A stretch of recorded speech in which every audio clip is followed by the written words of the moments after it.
Bloody Mary буюу цус Mary гэх нэрийг хэлэх бүрт зарим хүмүүсийн толгойд хамгийн ихэнд төмсний шүүс болон сармис сонгоно. Дээр нэмээд архиар амтдсан амтд коктейл бодогддог болоо дийлэн хүмүүсийн хувьд уг нэр ямар нэгэн байдлаар таагүй мэдрэмжинд автуулдаг байна. Нэн ялангуяа 1990-ад оны үед төрсэн хүүхдүүдийн аимшигын ярианы гол сэдвүүдийн нэг нь цус Mary байсаар ирсэн бөгөөд хэн нэгэн толинд харан цус Mary хэмээн 3 удаа хэлэхэд цус Mary-гийн муу ёрын сүнс толинд харагдаж тухайн хүний сүнсийг авч оддог. Эсвэл ирээдүйн хань ижлийг нь толинд харуулдаг гэх мэтээр олон янзын яриа ам дамжин яригдсаар иржээ. Тэгвэл энэхүү домог нь зүгээр ч нэг үндэслэлгүй яриа биш бөгөөд он удаан жилийн өмнөөс цус Mary-гийн талаарх яриа Европын ард түмний дунд яригдсаар ирсэн байна. Цус Mary нүдэндээ бол Англиг нэгэн цагт захирч байсан түүхэн хүн бөгөөд манай гаригийн түүхэндх хамгийн харгас гэрцгийн хаттуудын нэг байв. Хэдий түүний хаанчлал ердөө 5 жил үргэлжилсэн боловч маш олон хүний зүрхэнд шар ус хуруулж олон мянган протестант шашинтнуудыг болон тэрс үзэлтнүүдийг амьдаар нь шатааснараа алдартай юм. Түүнчлэн амьдаар шатаах ажиллагаагаа олон нийтэд хүчээр үзүүлдэг байсан ба хэрв хэн нэг нь харахаас татгалзвал тэр хүнийг ч мөн амьдаар нь шатааж шийтгдэг байв. Ер нь хаанчлалын үед Мэри бүхий л Англиг айдас хүдэс болон эмх замраагүй байдалд автуулсан нэгэн. Тэрээр ямар ч өрөвдөх сэтгэлгүй байсан бөгөөд хэрв тэрс үзэлтэн гэж үзсэн бол бие давхар бүсгүйчүүдийг ч мөн амьдаар нь шатаадаг байж. Гэвч Мэригийн түүхийг яг нарийн судлаад үзвэл түүний амьдрал бүхэлдээ туйлын хүнд өрнөсөн ба түүний хүүхэд нас нь бүхэлдээ гэр бүлийн хүчирхийлэл ядхурлан гадуурхлын хамгийн том хохирогч болсоор дууссан байдаг. Тэгэхээр өнөөдөр би та бүхэнд олон зуун дамжин яригдсан домогт цус Мэригийн амьдралын үнэн бодит түүхийг хүргэх болно. Харин энэхүү түүхийг сонссны дараагаар та цус Мэрийг үнэхээр аимшигт араатан байсан. Эсвэл ердөө хүрээлэн буй орчныхон золиос гээд чухам аль нь болох талаар дүгнэлтээ хийгээрэй.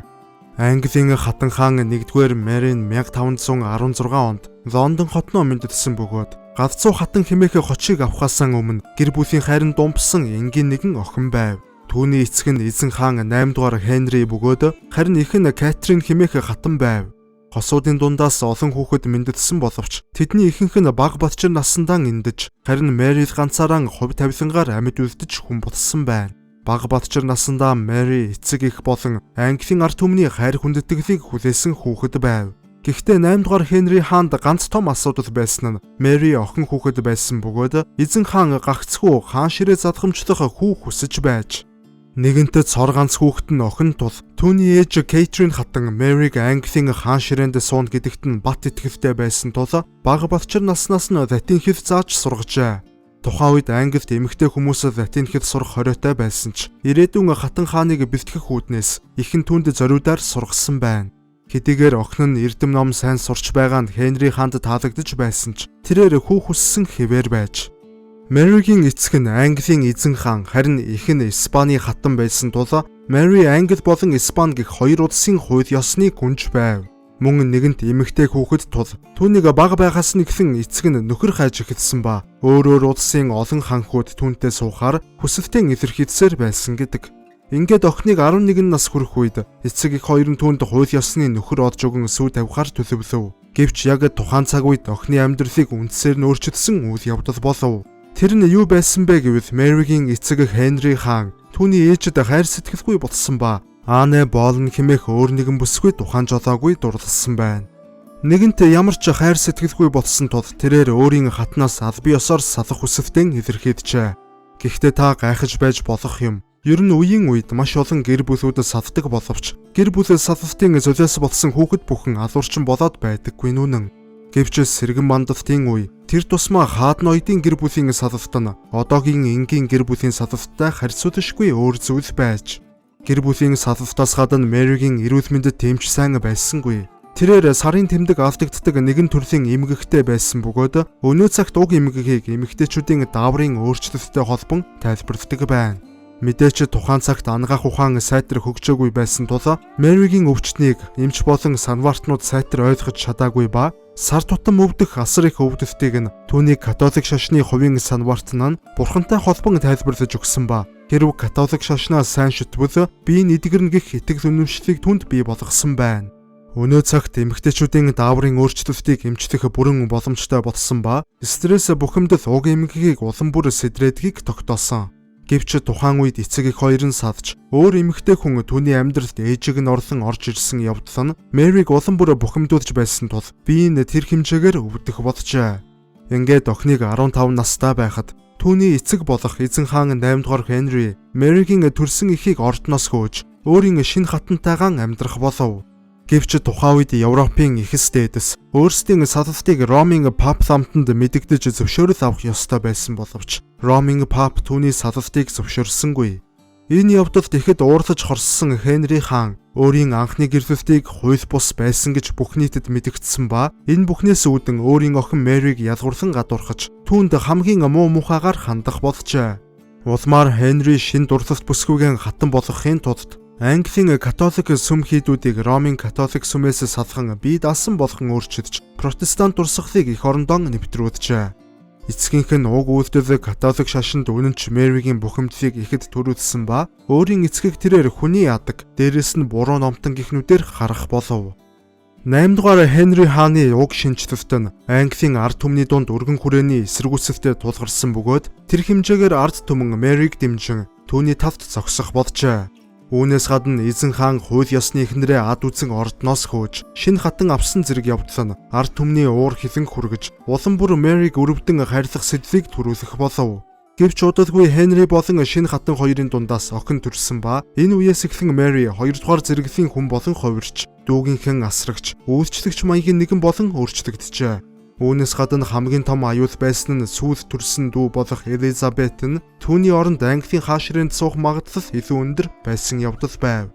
Ер нь тухайн үед бүхий л ертөнц Мэригийн эсрэг чиглэж байгаа мэт байв. Төрүүлсэн эцэг нь охиноо нэг нүдэрэж харахаа байсан явдал. Мөн төрсэн ихтэйгээ ууцсах ирэхгүй ордон дотор хоригдсан гээд Мэри энэ ертөнцид цор ганцаараа гадуурхагдсан мэт мэдрэмжинд бүрэн автжээ.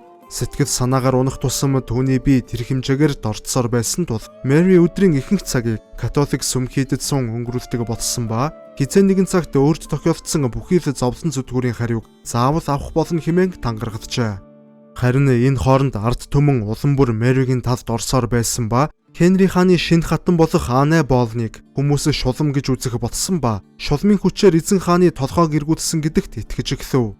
Олон нийтийн уг хандлага нь зөвхөн гэр бүл салалтаас гадна эзэн хаан католик бус протестант дурсгалыг Англид өргөнөөр нэвтрүүлсэнтэй холбоотой байж. Тухайн цаг үед шинэ хатан Анне ард түмний дунд ерөнхийдөө садар эмгэх нэрийг зөөж байсан бол Мэри болон түүний эх Катрин хоёр Английн ард түмний дунд шударга ёсны бэлэг тэмдэг болон хувирчээ. Төд удалгүй Хенри хаан Мэриг өөрийн шинэ хатныг хүлээн зөвшөөр, эс зөвшөөрвөл урвсан хэмээн үзэж шийтгэн гэж мэдэгдэв. Харин Мэри нэгэнт түүнийг хүлээн зөвшөөрөх хүсэлгүй байсан бөгөөд тэрээр ихээхэн хүнд байдалд оржээ. Гэтэл 1536 онд хувь тавиланг өөрчилсөн хоёр чухал үйл явдал өрнөв. Нэгдүгээрт Мэригийн төрсөн эх Кэтрин нас барснаар Мэригийн сэтгэл санаа авах зүйлгүй болтлоонд орооджээ. Иймээс Мэри цаашид Англид амьдрах ямар ч утга учиргүй гэж үзсэн тул ээжийнхэн төрсөн нутаг болох Испани орныг зорихоор шийдээд байв.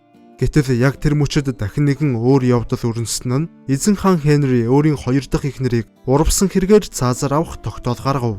Мэригийн хувьд ээжийнх нь оронд ирсэн уг хатныг өөрийн бүхий л амьдралын турш үзэн ядсаар ирсэн тул энэ үйл явдал түүнд туйлын сайнаар туссан байдаг. Аннегийн үхэл Мэрид маш их аз жаргалыг өгөхийн хамтаар шинэ итгэл найдварыг олгожээ. Гэсэн хэдий ч түүний эцэг Хенри ухаан самгардалтанд бүр мөсөн өртсөн байсан тул өөрийг нь хууль ёсны хүүхэд биш гэх бичигт гарын үсэг зурхыг хүчээр тулгав. Мэдээч Мэри уг бичигт гарын үсэг зурхыг хүссэнгүй. Гэхдээ өөрийн хайртай хатныг цаазаар авсан тул Мэриг ч мөн цаазад чадна. Мөн зөвхөн Мэригээр тогтохгүй. Түүний итгэлт бараа бологчдыг бүгдийг нь цаазлах аюул нүүрлсэн тул Мэри дуртай дургүй уг бичигт гарын үсэг зурсан байна. Харин гарын үсэг зурсны дараагаар эзэн хаан ихэд баярлан түүнийг Лондон хотод хааны ордон дотор амьдрах эрхээр шагнасан ба Мэрид ихэд сайн хандах болжээ. Гарын үсэг зуруулах гол шалтгаан нь тэр хууль ёсны хүүхэд биш бол хаан ширээнд суух эрхгүй байсантай холбоотой бөгөөд Хенри өөрийн охин Мэриг хаан ширээнд суулгахгүй тулд энэ бүхнийг хийсэн байдаг. Ийхүү уг явдлаас хойш олон жил өнгөрч Мэри улам бүр хөгшөрсөөр гэвч нөхөртэй болж чадалгүй ганц бие хэвээр байсаар байв. Түүний ганц бий байгаа шалтгаан нь эцэгтэй нь холбоотой байсан бөгөөд эцэг нь түүнд нөхөр хайх биш. Харин хоёр дахь хатнаа хөнөөсний дараагаар Хенри өөрийн хайр сэтгэлийн араас хөцөлдөн эмэгтэйчүүдийг оймс шигэн солисоор эцэст нь нэг хатнаас удаан хүлээсэн хүүтэй болсон ба уг хүүгийн 6 дугаар Хенри хэмээн нэрлэсэн байна. Ингээд 1547 онд буюу Мэриг 31 нас хүрдэг жил түүний эцэг тэнгэрт халин эрэгтэй дүү болох 6 дугаар Хенрийн 9 настай дан Английн хаан ширээнд суув. Харин Мэригийн байр суурь нэлээд хойгуур байсан ба түүний нэр үргэлж эцэг нэгтэд дүү болох Элизабетийн ард бичигддэг байв. Мөн түүний дүү болох шинэ хаан 6 дугаар Хенри протестант шүтлэгтэй нэгэн байсан нь католикт итгэдэг Мэригийн хувьд дүү нь аюул занал хийхэд болон хувирчээ. Ийхүү нэмж олон жилийн сэтгэл готролд автан биеийг муудсан Мэри дахин Испанийг зорих талаар бодож эхлээд байтал Мэригийн амьдралд гинэт азтай зүйл тохиолдсон нь 6 дугаар Хенри хааны хаанчлал тийм ч удаан үргэлжлэж чадаагүй явдал юм. Тэрээр 15 насндаа таалал төгссөн байна. Гэвч тэрээр нас барахаас өмнө Мэриг хаан ширээнд суулгаж болохгүй хэмээн гэрээсэтсэн ба өөрийн эхийг хаан ширээнд суулган Англи улс хатан хаантай болжээ. Гэвч шинэ хатны хаанчлал ердөө 9 хоног үргэлжилсэн ба Мэри өөрийн дэмжигчдийн хамтаар түүнийг хаан ширээнээс буулгаснаар 1553 онд буюу 37 настай Мэри Английн хатан хаан болсон юм. Мэри хатан хаан болсон явдал нь Англи даяар ялалтын баяр шахуу үйл явдал болсон ба он удаан жил хүлээсний эцэст Английн ард түмэн өөрсдийн хамгийн хайртай гүнж болох Мэриг хаан ширээнд суухыг харан магнагаан хагартал баярлжээ. Харамсалтай нь ард түмэн Мэриг хичнээн аимшигтай, хичнээн харгас хэрцгий нэгэн болохыг тухайн үед даанч анзаарсангүй. Тэрээр хаан ширээнд суусан цагаас эхлэн католик шашны хатуу дэг жайгийг хэрэгжүүлж эхэлсэн ба протестант шүтдэг хүн бүхнийг урвагчд сатаны боол, чөтгөр гэх мэтээр харааж амьдаар нь шатаан шитгэх болов.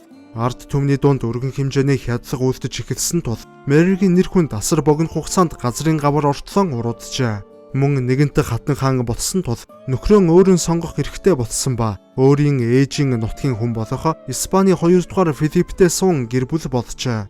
Ийхүү Мэри хатан олон жил мөрөөдсөн аз жаргалтай амьдралаа эхлүүлэх боломж сая нэг юм олдлоо гэж бодтол бас бүх зүйл санснаар болсонгүй. Хэдийгээр Мэри өөрийн нөхрийг ихэд хайрлан хүнддэгдэг байсан ч харин нөхөр нь түүнд тэр хэмжээгээр хайртай байсангүй. Тэрээр зөвхөн улс төрийн давуу тал олохын тулд Мэритэй суусан бөгөөд энэ бүхнийг мэдсэн Мэри улам бүр сэтгэлээр унжээ. Эхлээд эцэг нь түүнийг хайрлахаан болсон. Мөн нөхөртэй болох үед нөхөр нь түүнд хайргүй байсан зэрэг нь Мэриг тэсхийн аргагүй зовоох болов.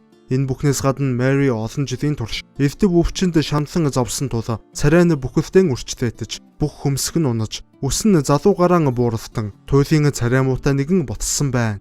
Ийхүү сэтгэл готролд автснаар улам их идэх болсон ба түүний бүсэлхий бэлхүүс хаваар жин нэмж эхэлсэн тул өөрийгөө бие давхар болсон хэмээн андуурж эхлэв. Гэвч эмч түүнийг үзээд бие давхар болоогүй, харин ердөө таргалсан байна хэмээн хэлтэл эмчийн үгэнд итгэлгүй өөрийгөө бие давхар болсон хэмээн англи даяар зарлав. Ийхүү хааны ордон бүхэлдээ шинэ хүнээ хүлээж авахар бэлтгэлэн базааж байтал Мэри бие давхар бус, харин ердөө таргалсан болохоо олж мэдсэн ба бүх ард түмний өмнө ичгэвтер байдалд оржээ. Нэгэнт өв залхамжлагч төрүүлж чадахгүй байсан тул дараагийн Английн хаанаар түүний дүү Элизабет өргөмжлөгдөх нь тодорхой болов. Харин тэрээр эцгийнхээ 2 дахь хатнаас төрсэн Элизабетийг тун ихээр үзэн яддаг байв. Гэсэн ч ямар ч арга хэмжээ авч чадалгүй байсаар 1558 онд 42 наснда өндөг өвчний хорт хавдраар хорвоог орхисон ба түүний хаанчлал ердөө 5 жил үргэлжилсэн юм. Ийхүү цусд Мэри хэмээх аимшигын домгийн эзэн түүхэндх хамгийн азгүй хатан хаадуудын нэгээр шалгарсан байдаг. Түүний амьдрал бүхэлдээ ганцаардал, бие махбодын өвдөлт, үл хүндэтгэл болон хайраар дутсан мэдрэмжийг амтдсаар хорвоог орхисон юм.